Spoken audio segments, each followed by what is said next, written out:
ये कहानी जैक और मिरी नाम के दो दोस्तों के ऊपर आधारित है जो कि पैसा कमाने के लिए घपाघप वाली वीडियो बनाने के लिए सोचते हैं, लेकिन पर्सनली एक दूसरे के साथ घपाघप करने के बाद ये दोनों को एक दूसरे से सच्चा वाला प्यार हो जाता है, जिसके बाद मिरी और जैक किसी और के साथ घपाघप नहीं कर पाते। आगे इन दोनों के बीच कब कब और क्या क्या होता है वो हम आज की इस एक्सप्लेनेशन में देखने वाले हैं। आज मैं जिस मूवी को एक्सप्लेन करने वाली हूँ इस मूवी का नाम है जैक एंड मिरी मेक एपी और ये मूवी 2008 में रिलीज हुई थी। मूवी के स्टार्टिंग सीन में हम जैक और मिरी को देखते हैं जो कि फर्स्ट ग्रेड से काफी अच्छे दोस्त थे, जिस वजह से ये दोनों पेंसिल्वेनिया नाम की एक जगह पर एक साथ रहते हैं। तभी यहाँ से सीन स्विफ्ट होता है और हम जैक को एक कॉफी शॉप में देखते हैं जहाँ जैक काम किया करता था, लेकिन जैक का दोस्त जैक से पूछता है कि क्या तुमने मिरी के साथ कभी घपाघप नहीं किया, जिसपे जैक अपने दोस्त को बताता है कि मैं मिरी का बस एक अच्छा दोस्त हूँ और उससे ज्यादा कुछ भी नहीं। जिसके बाद उसका दोस्त उससे बोलता है कि तू दोस्त नहीं चूतिया है, अगर तेरी जगह मैं होता तो मैं उसे पेल दिया होता। तभी हम कॉफी शॉप के अंदर दो लड़कों को देखते हैं जो उधर की साइड में एक वीडियो बना रहे थे और जब जैक उन दोनों को देखता है तो जैक को पता चलता है कि वो दोनों मिलके मिरी का सब कुछ उतरता हुआ वीडियो बना रहे हैं। जिसके बाद जैक भी अपना पैंट उतार लेता है और कैमरे के सामने आ जाता है ताकि उनकी वीडियो खराब हो जाए, जिसे देखने के बाद वो दोनों बंदे काफी ज्यादा डर जाते हैं और वहाँ से चले जाते हैं। अगले सीन में हम जैक और मिरी को एक पार्टी में जाने के लिए तैयार होता हुआ देखते हैं। जब मिरी बाथरूम में नहा रही थी तभी अचानक से पानी खत्म हो जाता है, जिसके बाद मिरी जैक से हेल्प मांगने लगती है, लेकिन इन दोनों ने अपना वाटर बिल नहीं भरा था, जिस वजह से जैक को बाथरूम में से अपना पानी निकालना पड़ता है। अगले सीन में हम इन दोनों को पार्टी में देखते हैं जहाँ मिरी को उसका पुराना दोस्त बॉबी मिलता है और बॉबी मिरी से कहता है कि मैं यहाँ पे सिर्फ तुम्हारे लिए आया हूँ। दूसरी तरफ जैक भी मौके पे चौका मारने के चक्कर में लगा हुआ था और वो रैन नाम की एक लेडी पर डोरे डाल रहा था, जिसके बाद वो लेडीज उसे बताती है कि मैं मैरिड हूँ, लेकिन इन दोनों को इस बात से कोई फर्क नहीं पड़ रहा था। उसके बाद अगले सीन में हम मिरी को बॉबी और उसके दोस्त ब्रैंडन के साथ बात करते हुए देखते हैं, जहाँ ब्रैंडन जैक और मिरी को वही वाली वीडियोस दिखाता है जिसमें मिरी अपने सब कुछ उतार रही थी। वो वीडियो किसी ने घपाघप वेबसाइट पर डाल दी थी और वो वीडियो काफी ज्यादा वायरल भी हो रही थी। ये देखने के बाद इन दोनों को काफी ज्यादा झटका लगता है और उसके बाद ये दोनों अपने कैफे में जाते हैं, जिसके बाद जैक मिरी को एक आइडिया देता है और वो उससे बोलता है कि क्यों ना हम घपाघप वाली वीडियोस बनाएं। लेकिन मिरी ये सुनकर काफी ज्यादा शॉक हो जाती है और वो उसे साफ मना कर देती है और वो जैक से कहती है कि ये तुम्हारा आइडिया बिल्कुल बकवास आइडिया है। लेकिन जैक को ये आइडिया सुनकर चुल मची थी और वो हमेशा मिरी से इसी बारे में पूछने लगता है और आखिरकार जैक उसे मना ही लेता है और वो उसे समझाता है कि हम इसमें कम से कम समय में ज्यादा से ज्यादा पैसा बनाएंगे। ये सुनने के बाद मिरी भी जैक की बात मान लेती है और वो दोनों मिलकर डिसाइड करते हैं कि अब वो दोनों मिलकर घपाघप वाली फिल्में बनवाएंगे। जिसके बाद जैक अपने एक दोस्त को बोलकर लाइट और कैमरे का जुगाड़ करवाता है। वो सब मिलकर एक खाली जगह को रेंट पर लेते हैं, जिसके बाद ये लोग ऑडिशन भी लेते हैं ताकि इन लोगों को फिल्म बनाने में और भी ज्यादा हेल्प मिल सके। पहला दिन तो उनका बहुत ज्यादा अच्छा जाता है, लेकिन जब अगले दिन ये लोग बिल्डिंग के पास जाते हैं तो ये लोग देखते हैं कि सरकारी कर्मचारी के कुछ लोग उस पुरानी बिल्डिंग को तोड़ रहे हैं और ये वही बिल्डिंग थी जिसे इन्होंने रेंट पर लिया था। जिसके बाद इन्हें पता चलता है कि जिस बंदे से इन्होंने वो बिल्डिंग रेंट पर ली थी वो बंदा इनके पैसे लेके वहाँ से भाग गया है और तो और इनका कैमरा और बाकी सामान भी उस बिल्डिंग के अंदर ही था। जिसके बाद ये सारे लोग उसी कॉफी शॉप में जाकर बैठ जाते हैं जहाँ पे जैक काम किया करता था। तभी जैक के दिमाग में एक आइडिया आता है और वो सोचता है क्यों ना हम कॉफी शॉप के ही कैमरे से वीडियो शूट करें। ये आइडिया बाकी लोगों को भी काफी ज्यादा पसंद आता है और वो सब लोग सारे कैमरा लाइटिंग वगैरह को वहीं पर फिट कर देते हैं। उसके बाद ये लोग मूवी शूटिंग करने लगते हैं जिसमें कोई किसी और के साथ घपाघप करता है और कोई किसी और के साथ। जिसके बाद जैक और मिरी की बारी आती है, लेकिन ये दोनों एक दूसरे के साथ घपाघप करने के लिए काफी ज्यादा नर्वस थे, क्योंकि इन दोनों की लाइफ में एक वक्त ऐसा भी था जब इन्होंने डिसाइड किया था कि ये दोनों एक दूसरे के साथ घपाघप नहीं करेंगे। जिसके बाद ये दोनों पुरानी कसम और पलंग दोनों तोड़ देते हैं और जम के एक दूसरे के साथ घपाघप करते हैं। जिसके बाद इनकी मूवी शूट हो जाती है और एक दूसरे के साथ पहली बार घपाघप करने की वजह से ये दोनों को एक दूसरे से सच्चा वाला प्यार हो जाता है। उसके कुछ दिन बाद एक और वीडियो शूट हो रही थी जिसमें जैक को किसी और लड़की के साथ घपाघप करना था, लेकिन शूटिंग से पहले वो लड़की काफी ज्यादा घबरा रही थी, इसीलिए वो जैक से कहती है कि मुझे कैमरे से पहले तुम्हारे साथ एक बार अकेले में घपाघप करना है। जिसके बाद जैक भी उसकी बात मान लेता है और वो दोनों कमरे में जाकर अकेले में घपाघप करते हैं। ये बात मेरी को बिल्कुल भी पसंद नहीं आती, क्योंकि मेरी कहीं ना कहीं जैक को अंदर से प्यार करने लगी थी। जिसके बाद मेरी जैक के पास जाके उसे पूछती है कि तुमने उसके साथ घपाघप क्यों किया। तब जैक उसे जवाब देता है कि जब कुछ दिनों के बाद तुम्हारी भी शूटिंग स्टार्ट होगी तो तुम भी किसी और के साथ पलंग तोड़ोगी। ये बात सुनने के बाद मेरी को काफी ज्यादा गुस्सा आता है और वो एक नए बंदे के साथ घपाघप करने के लिए उसके साथ चली जाती है। लेकिन घपाघप के दौरान मेरी को रियलाइज होता है कि वो जैक को ऐसे चीट नहीं कर सकती,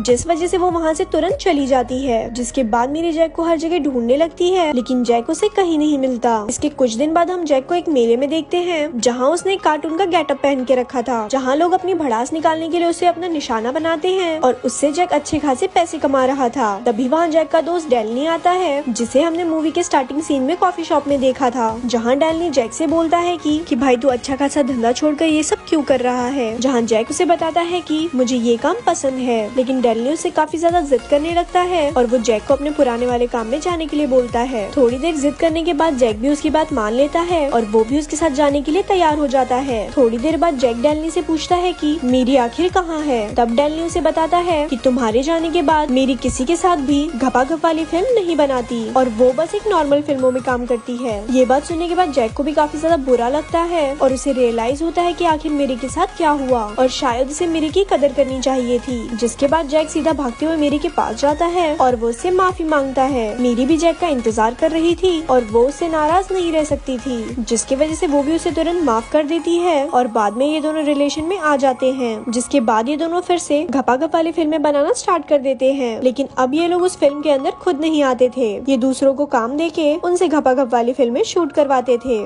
जिसके बाद इनका काम बहुत अच्छे तरीके से चलने लगता है और इनके लाइफ की सारी नीड फुलफिल होने लगती है और कुछ इसी तरह से ये मूवी यहाँ पर खत्म हो जाती है। ऐसे ही और स्टोरी सुनने के लिए हमारे पेज को लाइक करें। धन्यवाद।